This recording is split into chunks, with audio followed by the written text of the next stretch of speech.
And like a lot of these games are like checkpoint based, like they're making a Mario movie. I guess that works as a game if you just take it as a basic story, but then you're just doing like every other fantasy. You know what I mean? Like there's nothing new to it that you're adding. I don't know.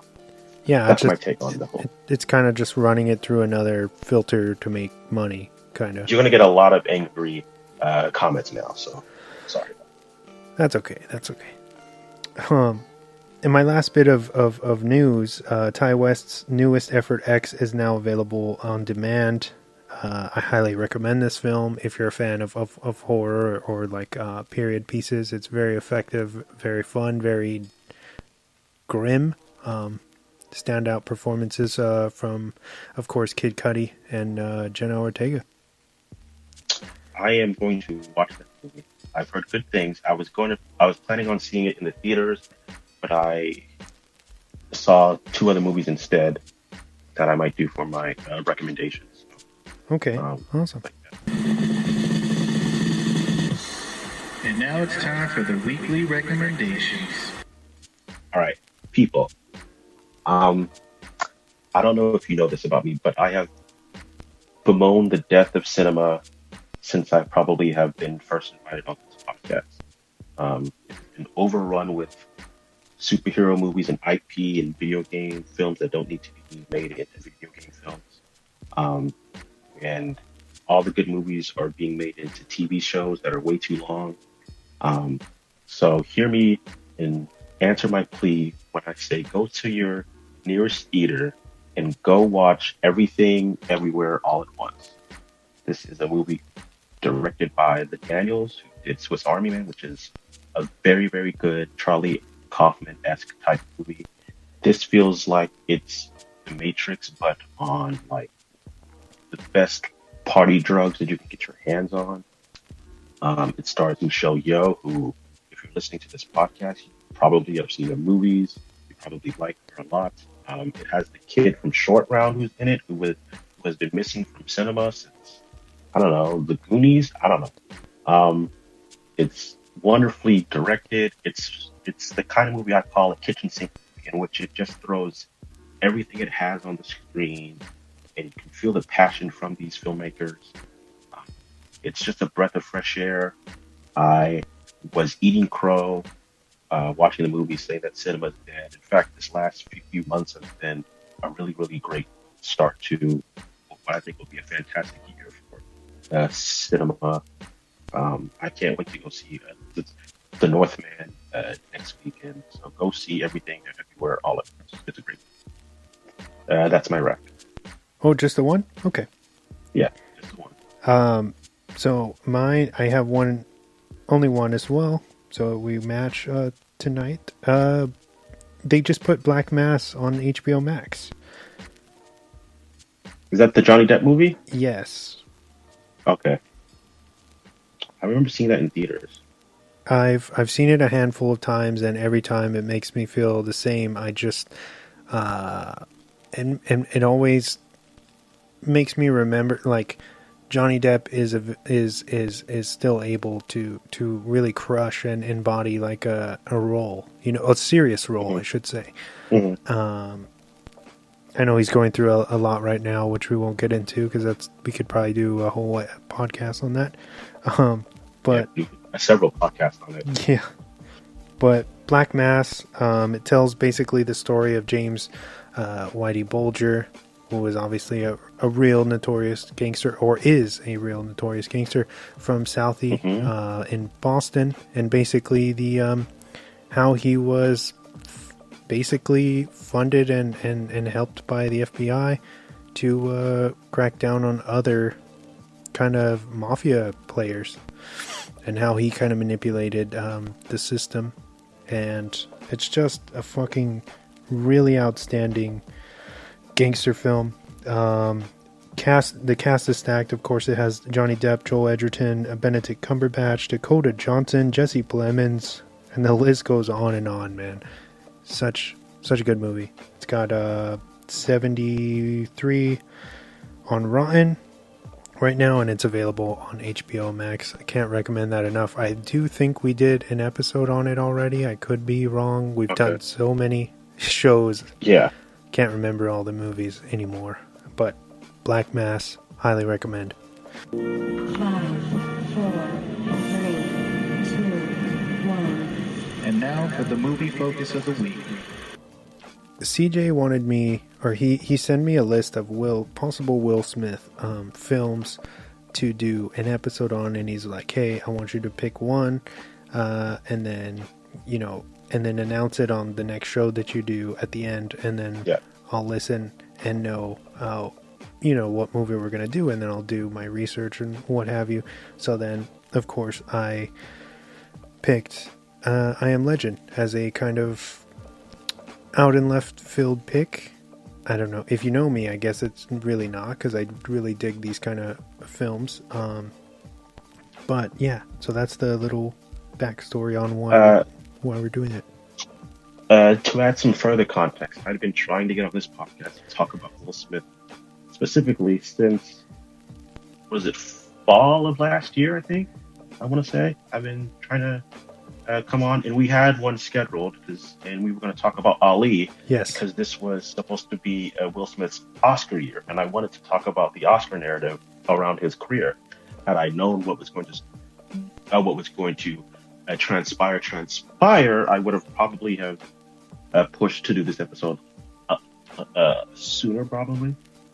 But I have been really fascinated by his quest to get an Oscar.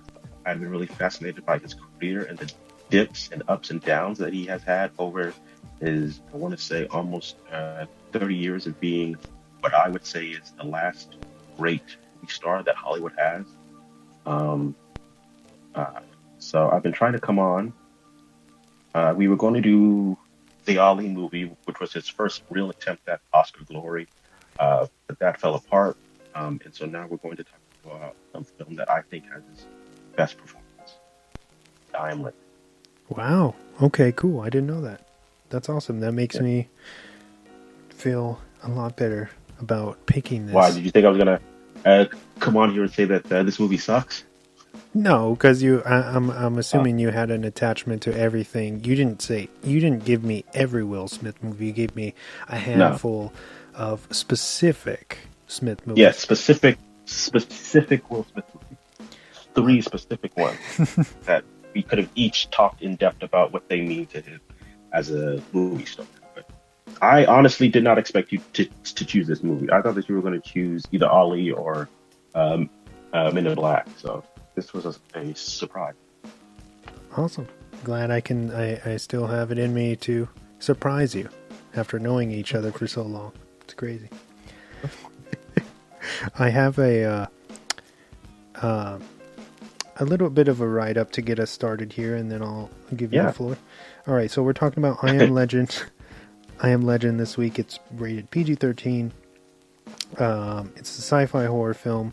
It runs at 1 hour and 40 minutes, and it's got a 68 on Rotten, written by Akeva Goldsman and Mark Protasevich, directed by Francis Lawrence. The film follows Dr. Robert Neville and his puppy Sam in New York City, a few years after the effects of a cancer cure that has supposedly wiped out humanity, turning most humans into nocturnal beings who've resorted back to their basic animal instincts. As Robert struggles to find yet another cure, he seemingly starts to fall victim to the effects of long-term isolation. I Am Legend was inspired by the 1954 book of the same name, although its adaptation takes a few liberties, separating itself from its source material. First released on December 14th after an initial delay, the film became one of the biggest box office openings of its time for a non-Christmas movie and was met mostly with positive reviews, specifically for Smith's bold and dramatic role. Overall, I Am Legend makes the most of its PG-13 rating, with showing us the audience less instead of more, where we really get a chance to bond and care about our two main characters. Evenly paced at an hour and 40 minutes, the film does an excellent job at blending both sci-fi and horror elements to its leisure. With beautiful cinematography, by Andrew Lesney, showcasing an abandoned New York, and a haunting score by one James Newton Howard. There is plenty here to justify a revisit, and with that being said, the film itself was just added to HBO Max. 4 out of 5 butterflies. Thank you. Great write-up. Great write-up. So as I said, I've been dying to talk about Will Smith as a movie star and as an actor, and I got so restless that I decided to come on to Wesley's podcast and hijack it. So I'm going to try to be as even keel as I can, Wesley. If you, and I want this to be a dialogue instead of a monologue from me. But I just wanted to give a little bit of background of the film's production. It was originally going to be made in the late '90s with Tom Cruise, Michael Douglas, and Mel Gibson, all considered to be the star, using the original script by Protozevich, and Ridley Scott was going to be the director. I believe Ridley Scott said that he was more interested in making it closer to the novel and doing it as kind of a satire, not quite RoboCop style, but almost. The studio wanted Schwarzenegger involved, but he bowed out. Scott replaced Protovich with John Logan, who's one of my favorite screenwriters. He wrote Gladiator, Skyfall, Any Given Sunday. He's one of the best living screenwriters. Scott exited the project, and Nicolas Cage came on in the last days of the Ridley Scott project, but he left. Then it went to Michael Bay in the early 2000s with Michael Bay and Will Smith attached to the star. They had previously worked on the first Bad Boys movie. They had not yet made Bad Boys 2. And Bay dropped out. Smith actually wanted Guillermo del Toro to direct, but del Toro turned it down to do the second Hellboy movie. And that's when the studio asked Francis Lawrence to come on. They wanted it to differentiate itself from 28 Days Later, which had sort of kind of reinvigorated the zombie craze, even though in the book the creatures are more like vampires, but in the movies they are kind of a hybrid of vampires and zombies. And to prepare for the movie, Francis Lawrence watched Jane Campion's film The Piano for the idea of using a film with minimal dialogue and minimal sound. Originally, the script had the first 60 pages of the script had no dialogue, and they decided to change that for story purposes and to keep the audience engaged. This was Will Smith said that he watched Castaway as a reference point in his performance, and he also read the book of Job to get into the mindset of Dr. Robert Neville. He said that the movie could be like, quote, Gladiator or Forrest Gump. These movies with wonderful audience pleasing elements, but also an uncompromising artistic value. This always felt like it had those possibilities to me. He said that this was his toughest acting challenge since Muhammad Ali. He said, when you're on your own, it's kind of hard to find conflict. Like I said, this movie really captures Will Smith at his best, I think. We are so used to him being sort of like the jovial, kind of devil-may-care, slightly goofy performer in films like Men in Black and Independence Day, and even the Bad Boys movies where he's so hyper-aware of his charisma. This movie is extremely stripped down. It's him and a dog for the first hour of it, and he has to carry the movie on his shoulders. I think he does it really well. I think this is an emotional performance. I think this comes at a tipping point in his career where he had two previous Oscar bows that failed with Ali and The Pursuit of Happiness, and his box office draw was kind of waning. After this, he does Hancock, which is considered a success, but critically, we're feeling kind of tired of the Will Smith shtick. I feel like this is the type of movies that I think he should be making now. These movies that challenge his persona and challenge him